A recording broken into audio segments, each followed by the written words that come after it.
신앙 고백하겠습니다. 천대가 사천지를 만드신 하나님 아버지를 내가 믿사오며 그의 외아들 우리 주 예수 그리스도를 믿사오니 이는 성령으로 잉태하사 동정녀 마리아에게 나시고 본디오 빌라도에게 고난을 받으사 십자가에 못 박혀 죽으시고 장사한 지 사흘 만에 죽은 자 가운데서 다시 살아나시며 하늘에 올사 천능하신 하나님 우편에 앉아 계시다가 저리로서 산 자와 죽은 자를 심판하러 오시리라. 성령을 믿사오며 거룩한 공회와 성도가 서로 교통하는 것과 죄를 사하여 주시는 것과 몸이 다시 사는 것과 영원히 사는 것을 믿사옵나이다. 아멘. 208장입니다. 찬송가 208장입니다.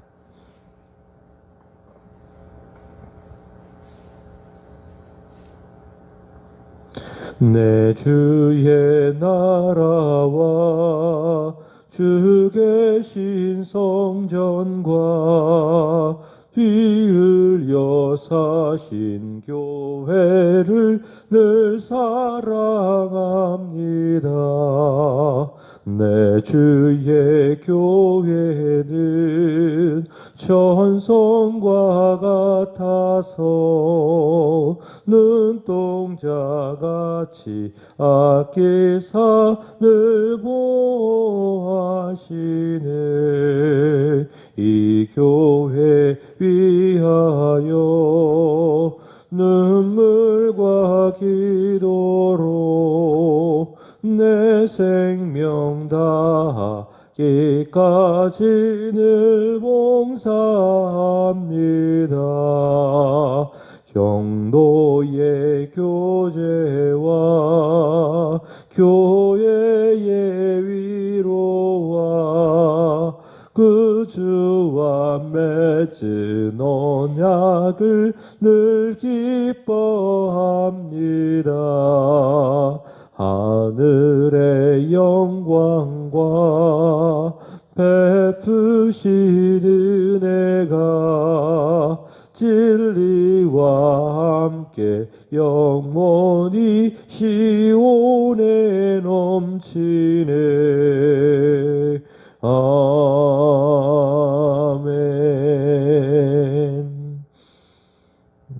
사도행전 15장 12절에서 21절까지입니다. 사도행전 15장 12절부터 21절까지입니다.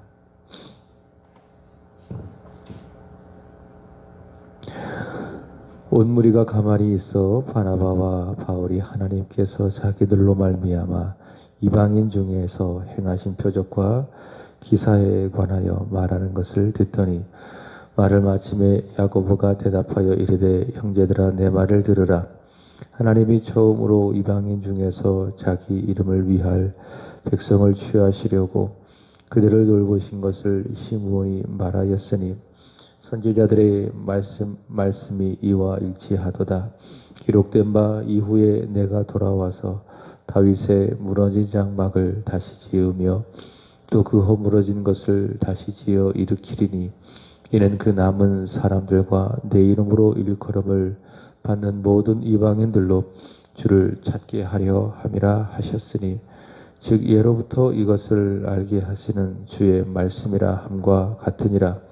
그러므로 내 의견에는 이방인 중에서 하나님께로 돌아오는 자들을 괴롭게 하지 말고 다만 우상의 더러운 것과 음행과 목매어 죽인 것과 피를 멀리하라고 편지하는 것이 옳으니 이는 예로부터 각 성에서 모세를 전하는 자가 있어 안식일마다 회당에서 그 글을 읽음이라 하더라. 아멘. 바나바와 바울의 1차 전도 여행을 통해서 많은 이방인들이 복음을 듣고 믿음으로 구원을 받았습니다.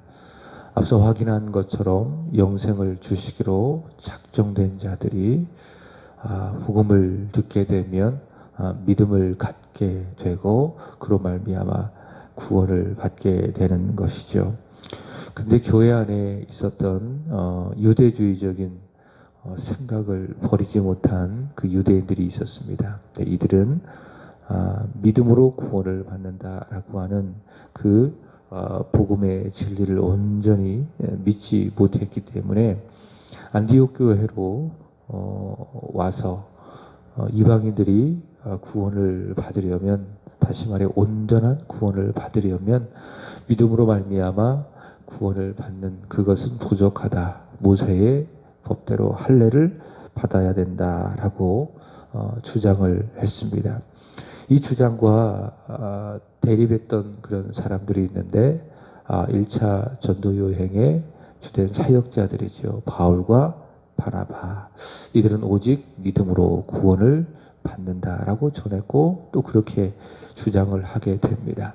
그래서 할례를 받아야 구원을 받는 것인가 아니면 믿음으로 구원을 받는 것인가 라고 하는 이 두 입장이 안디옥 교회 안에서 큰 다툼과 변론을 일으켰고, 그래서 교회는 이 문제에 대한 명확한 답을 얻기 위해서 바나바와 바울을 예루살렘 교회로 파송을 하게 됩니다. 그래서 예루살렘 교회 안에서 이 문제에 대하여 변론이 일어났는데 이를 잘 정리한 것이 베드로입니다. 사도 베드로는 자신의 경우를 통해서 이방인과 유대인을 하나님께서 차별 없이 대한다. 다시 말해 이방인이든지 그리고 유대인이든지 구원하는 방법은 동일하다. 오직 믿음으로 말미암아 구원을 받는다. 하나님께서 마음을 깨끗게 하사 주시는 믿음으로, 또 빨리 이야기한다면 주 예수의 은혜로 구원을 받는다라고 답을 내렸습니다. 오늘 본문에서는 야고보가 더욱 확실한 답을 내리죠. 그래서 교회로 하여금 더 이상 이 믿음으로 구원을 받는다라고 하는 이 복음 진리 때문에 다툼과 분쟁이 일어나지 않게 한 내용이라고 할 수 있습니다. 참고로 야고보는 누구냐? 예수님의 동생이죠. 왜냐하면 사도 야고보는 사도행전 12장에서 헤롯에 의해서 칼로 죽임을 당했기 때문에 오늘 본문에 나오는 야고보는 예수님의 동생, 예수님의 친동생 야고보라고 할 수 있을 것입니다. 본래 야고보는 예수님을 믿지 않았던 그런 사람입니다. 그러나 예수님의 십자가 그 사건을 목격을 하고 특별히 바가의 다락방에서 성령의 충만함을 받고 그는 예수를 믿어 초대교회 안에 중요한 사역을 하는 그런 존재로 자리매김을 했던 것이죠. 그러니까 요한의 형제 야고보가 죽자 주님의 동생 야고보가 베드로와 함께 초대교회에 주된 사역을 하는 그런 사역자로 자리를 잡았다라는 것을 알 수 있겠죠. 이 야고보는 우리가 알고 있는 것처럼 믿음과 행함을 강조하는 이 야고보서를 기록한 것을 볼 수 있습니다. 이제 그런 입장을 가지고 있었기 때문에 믿음과 행함을 강조하는 야고보의 입장을 가지고 있었기 때문에 사도 야고보는 오늘 본문에 나오는 이 야고보는 믿는 자로서 어떻게 살아야 할 것인가라고 하는 그 네 가지 원칙을 제공하고 있는 것입니다. 후에 말씀을 드리게 되는 것이고요. 참고로 그렇게 알아두고 야고보는 이방인들도 믿음으로 구원을 받는다. 주 예수의 은혜로 구원을 받는다라는 이 베드로의 입장과 동일한 입장을 견지하고 있는데 그 사실을 오늘 본문에 보시면 세 가지로 전하고 있습니다. 그러니까 구원은 어떻게 받느냐? 믿음으로 주 예수의 은혜로 구원을 받는다라고 하는 이 사실을 세 가지. 첫 번째로는 14절 보시면 베드로의 경우입니다. 14절 보시면 하나님이 처음으로 이방인 중에서 자기 이름을 위할 백성을 취하시려고 그들을 돌보신 것을 시므온이 말하였으니, 여기서 말하는 시므온이라고 하는 것은 베드로의 시몬 또 시므온 같은 이름이라고 할 수 있습니다. 그러니까 히브리식 이름이죠. 그러니까 예수님께서 시몬에게 베드로라고 하는 그런 이름을 더했는데 본래 이름은 히브리식 이름 시몬 또 시몬 같은 이름이라고 할 수 있을 것입니다. 그러니까 베드로가 말했더라라고 라고 하는 것입니다. 베드로가 말했는데 베드로가 그럼 무엇을 말했느냐? 사도행전 10장에 나오는 고넬료 사건이죠. 고넬료 사건. 고넬료는 이방인.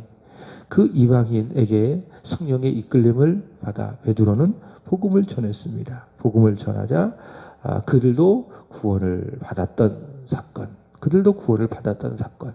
베드로가 어떤 율법의 행위로서 모세의 법대로 할례를 행함으로써 구원을 받은 것이 아니라 베드로가 전하는 그 복음을 듣자 그런 믿음으로 구원을 받았다라고 하는 그 베드로의 그 사건을 말하면서 그게 첫 번째다.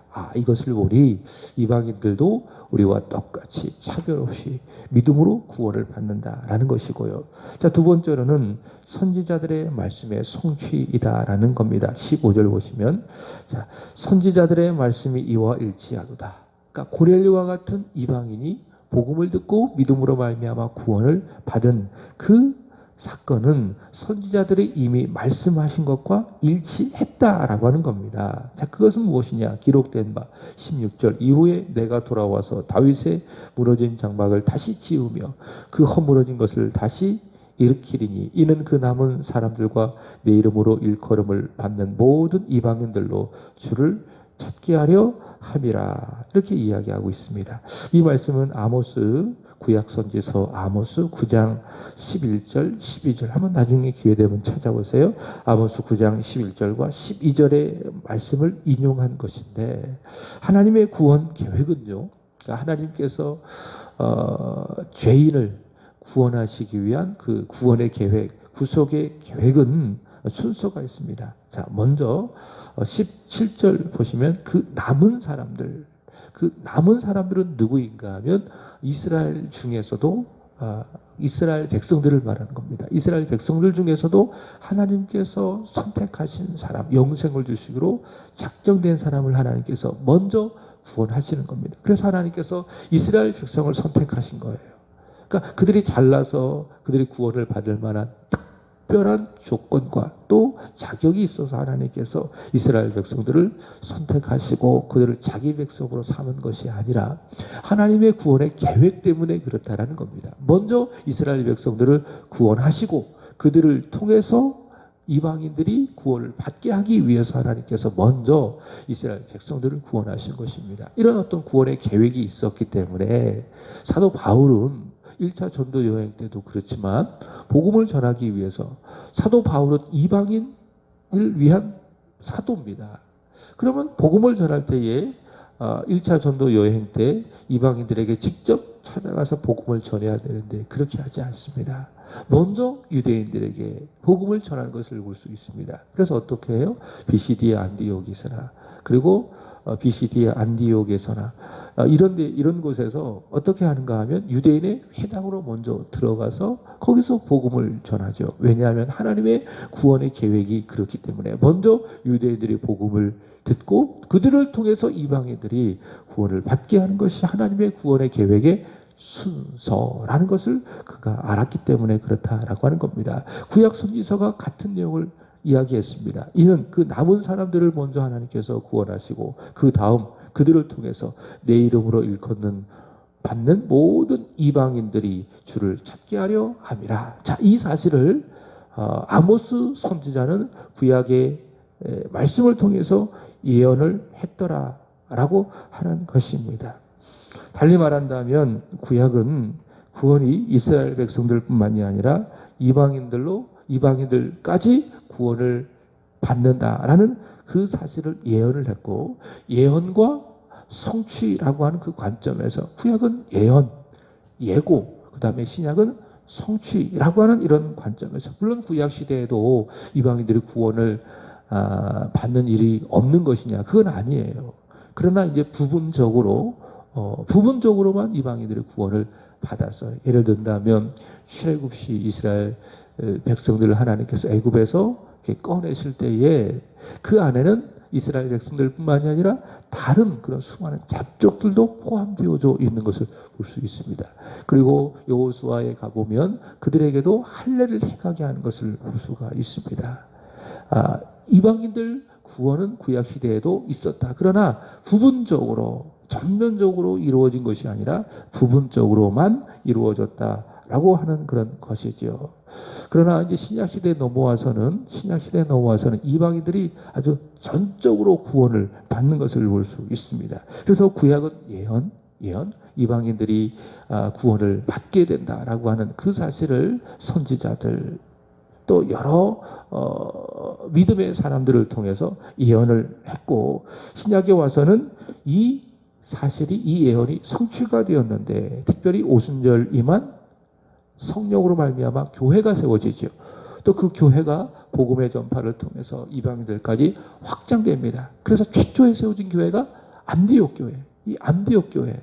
그래서 이런 교회들을 통해서 구약에 예언되었던 이방인 구원이 신약 시대에 와서는 아주 전면적으로 성취가 되는 사건이다라고 하는 겁니다. 그것이 바로 16절, 17절의 내용이에요. 선지자들이 말한 것처럼 이제는 그 이방인 구원이 전적으로 교회를 통해서 이루어졌다라는 그 사실을 야고보가 말하고 있는 것이고요. 그 다음에 세 번째로는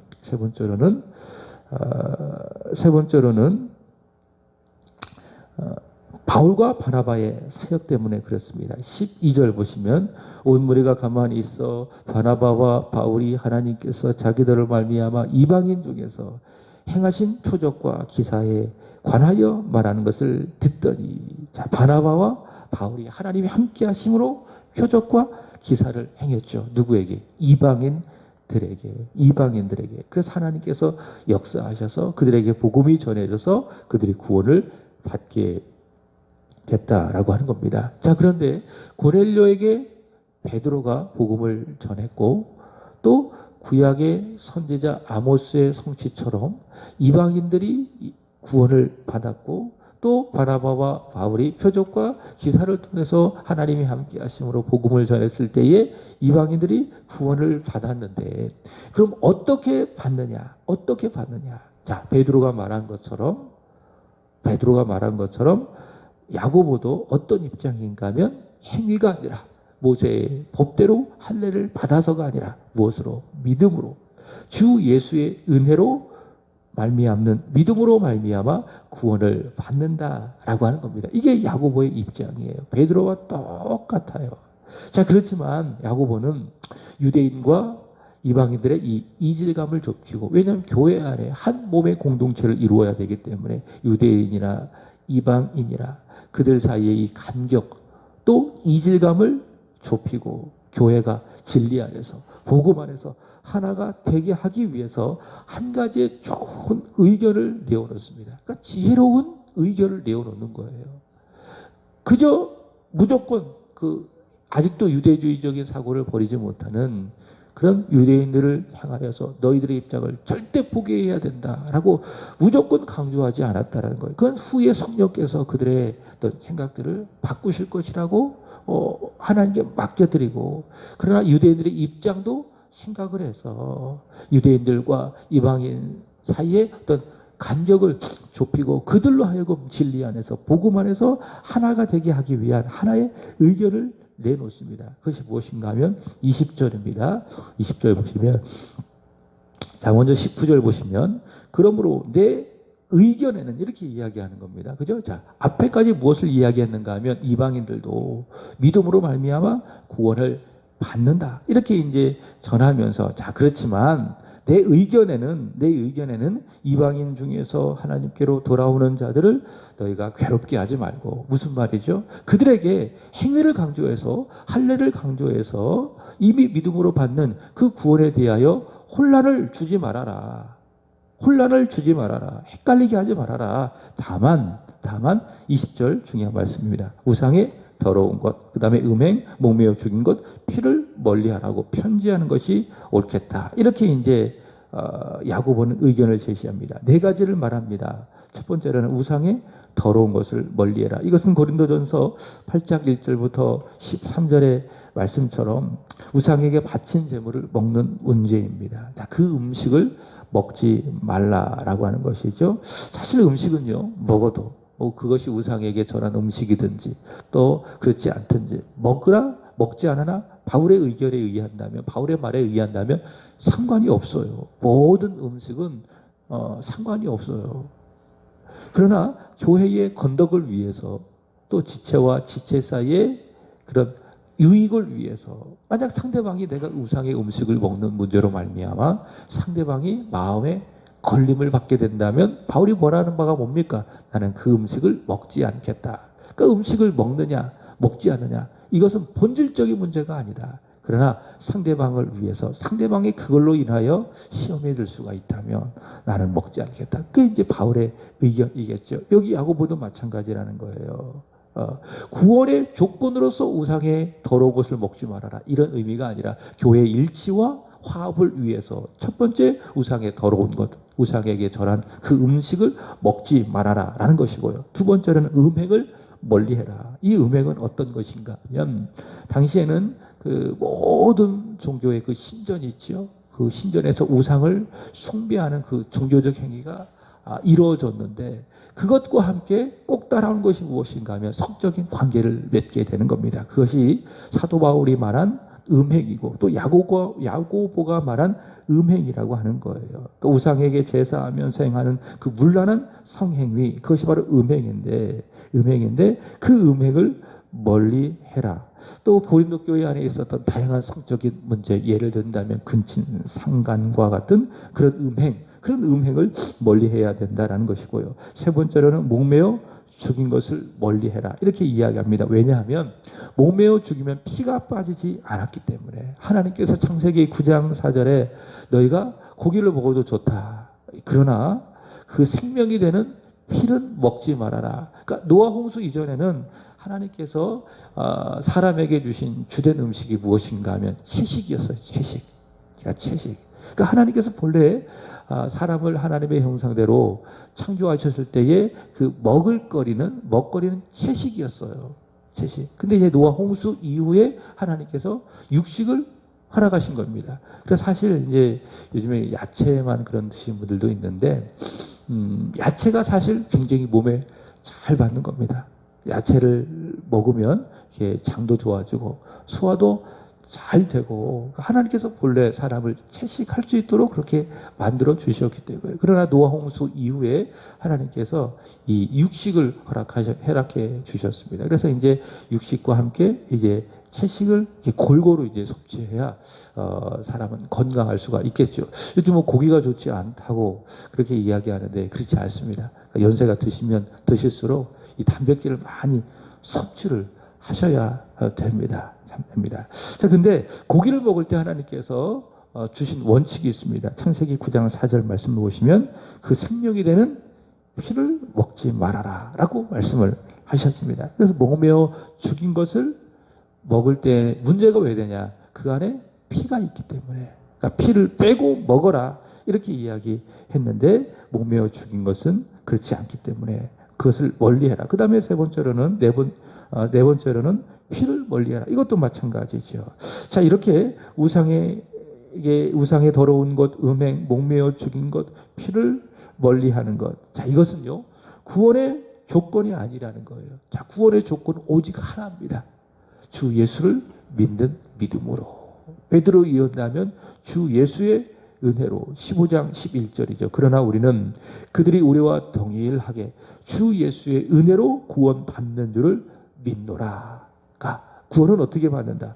주 예수의 은혜로 받는다. 구원의 조건은 오직 하나예요. 믿음이에요.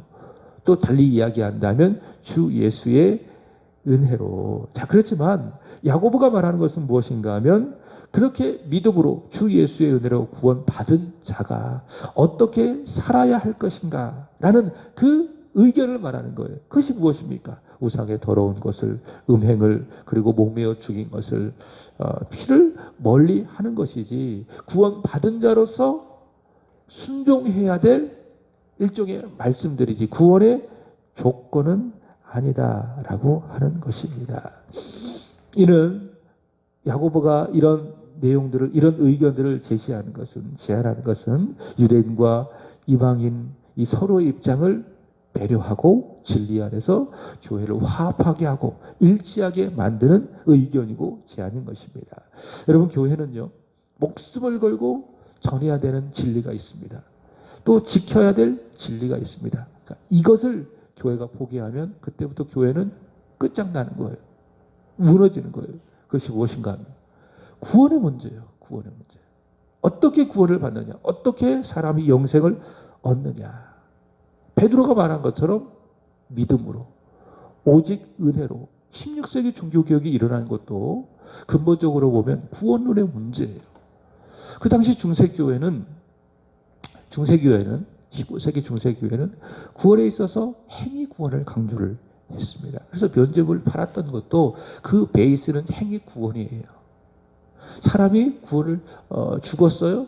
그럼 애매한 사람들이 있습니다. 천국에 갈지 아니면 지옥에 갈지 애매한 사람이 있는데 그 사람들이 임시적으로 거하는 곳을 연옥이라고 이야기합니다. 근데 이 연옥에 있는 사람들을 위해서 이 땅에 있는 사람이 기도를 한다거나 또 그를 위해서 헌금을 하잖아요. 그죠? 그러면 그들의 죄가 사해져서 그들이 지옥 가지 않고 천국에 간다. 이렇게 가르쳤어요. 그러니까 행위 구원이죠. 그러니까 사람의 행위로, 사람의 노력으로, 사람의 어느 업적과 공로를 통해서 구원을 받게 된다라고 하는 그 교리가 당시 중세교회 로만 가톨릭이 주장했던 또 가르쳤던 교리라는 거예요. 근데 루터가 그게 아니거든요. 그것이 수많은 교회 안에 문제점을 많이 불러오거든요.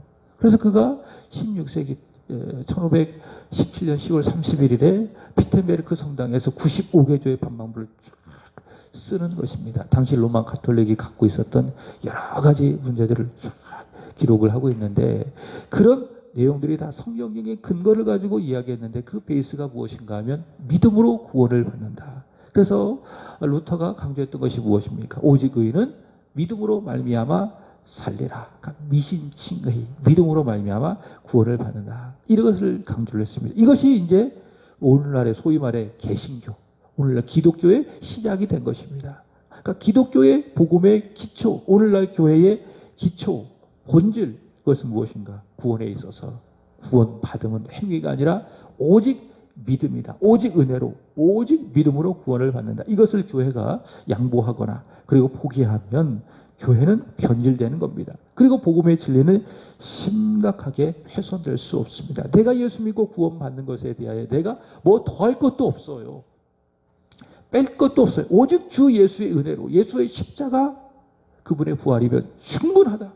그러나 그것을 나의 것으로 받는 그것이 무엇입니까? 믿음. 믿음을 통해서 나는 주 예수의 은혜로 구원을 받게 된다. 이것이 복음의 진리, 교회가 지키고 목숨 걸고 지켜내고 전해야 될 복음의 진리이다라는 겁니다. 그렇지만 그 외의 모든 문제들, 그 외의 모든 입장들은 서로의 입장을 이해하고 배려하고 오늘 야고보처럼 서로의 하나됨을 위해서라면 내 입장과 내 의견을 포기하고 다른 사람의 의견까지도 이렇게 받을 수 있는 포용성이 있어야 된다라고 하는 겁니다. 그죠? 이게 야고보의 입장이에요. 자, 구원받는 진리에서는 똑같아요. 동일해요. 오직 믿음으로 말미암아 구원을 받는다. 그러나 유대인과 이방인들의 일치, 하나됨을 위해서 야고보가 지혜롭게 좋은 의견을 제시하는 거예요. 그것이 네 가지라는 거죠. 네 가지. 포용성이 있어야 된다. 다른 사람의 의견을 받아들일 수 있는 포용성이 있어야 된다라는 겁니다. 그래서 교회예요. 그게 교회예요. 교회의 지체들의 모습이어야 된다라는 거예요. 근데 교회가 보면은 뭔가 불편해요. 나를 판단하는 것만 같기도 하고 내가 잘못하는 것에 대해서 이게 영생과 구원과 본질적인 문제가 아닌데 사소한 것 하나 가지고도 정죄하고 판단하고 그럼 교회 오고 싶겠어요? 은혜를 받을 수 있겠어요? 교회는 그래서는 안 된다라는 거죠. 교회 가면은 따뜻함이 있어야 돼요. 뭔가 나를 받아주고 마치 교회 오면은 예수님 품에 오는 것과 같은 그런 포근함이 포용성이 교회 안에 있어야 된다라고 하는 겁니다. 그래야 교회가 편안하고 아니 평안하고 하나가 될 수 있고 야고보가 바로 그 사실을 말하고 있습니다. 여러분 복음의 진리 안에서 교회 안에서 서로 용납하고 배려하고 특별히 더욱더 하나가 되어야 할 줄로 믿습니다. 자, 그런 공동체가 우리 세한교회가 되기를 바랍니다. 자, 그런 의미에서 요즘 여전도회에서 하고 있는 일이 있죠. 열심히 하고 있는 일이 있는데 아마 시편 30편까지 썼는지 모르겠습니다. 시편 쓰기를 하고 있습니다. 말씀 안에서 여전교회가 하나가 되기 위해서 열심히 지금 말씀을 쓰고 있는데 매우 바람직한 일입니다. 교회 안에서 서로 하나가 되어야 합니다. 구원의 문제, 영생의 문제, 이것은 절대로 양보해야 되지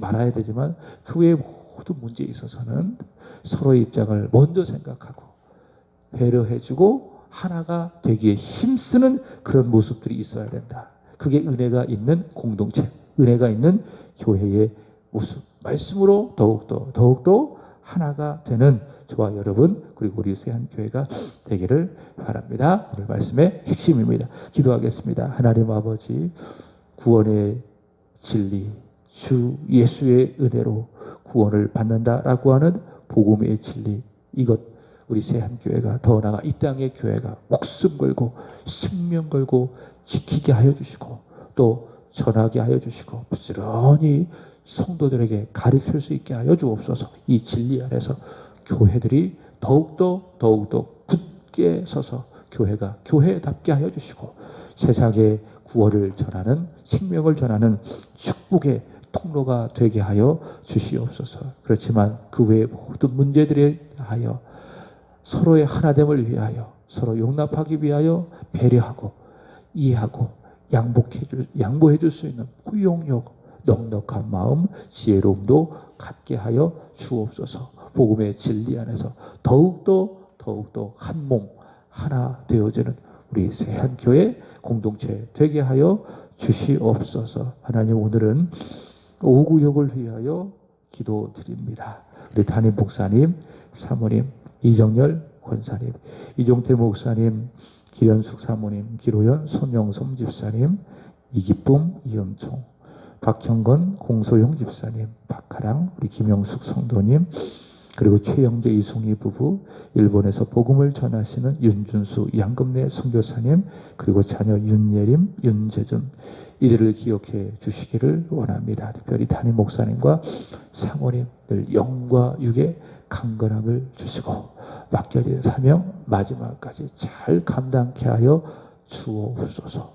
주 안에서 기쁨과 그리고 행복함을 가지고 주어진 목회, 주어진 교회 섬김 잘 감당하게 하여 주옵소서. 오구역에 속한 지체들 한 분 한 분 삶 위에 또 생업 위에 자녀 위에 하나님의 놀라운 은혜와 복이 있게 하여 주옵소서. 하나님, 특별히 윤준수 양금래 선교사님 성령 충만하게 하여 주시고 힘들고 또 어려운 그 환경 속이지만 오늘도 구원받지 못한 한 영혼을 위하여 아파하게 하여 주시고 그들의 구원을 위하여 달려가 복음을 전하는 귀한 선교사님 사역되게 하여 주시고 우리 세한교회가 우리 선교사님 부부에게 그 위로와 힘이 되게 하여 주시고 든든한 버팀목이 되게 하여 주옵소서. 이 시간 기도하시는 김영숙 성도님 불쌍히 여겨주시고 긍휼히 여겨주시고 필요를 아시오니 주님 기도하고 구할 때에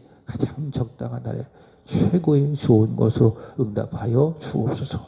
오늘도 그의 마음 가운데에 우리 주님이 실히 좌정하시고 임재하여 주심으로 심령 천국을 맛보게 하여 주옵소서. 오늘도 기도하시는 우리 길전도사님 그리고 우리 우집사님 기억하여 주시기를 원하며 이전에서 기도하는 이 모습 천국에서 해와 같이 빛나게 하여 주시고 주의 이름을 부르며 주 예수로 구하는 모든 기도가 하나님 천사들의 손에 받들려 하나님의 손에 하나님 앞으로 올라가 하늘에서 이루어진 것 같이 이 땅에서도 응답되게 하여 주시옵소서. 주님 감사합니다. 사랑합니다. 예수의 이름으로 기도합나이다. 아멘. 하늘에 계신 우리 아버지여 이름이 거룩히 여김을 받으시오며 나라의 임하옵시며 뜻이 하늘에서 이루어진 것 같이 땅에서도 이루어지리라. 오늘날 우리에게 일용할 양식을 주옵시고 우리가 우리에게 죄 지은 자를 사하여 준 것 같이 우리의 죄를 사하여 주옵시고 우리를 시험에 들게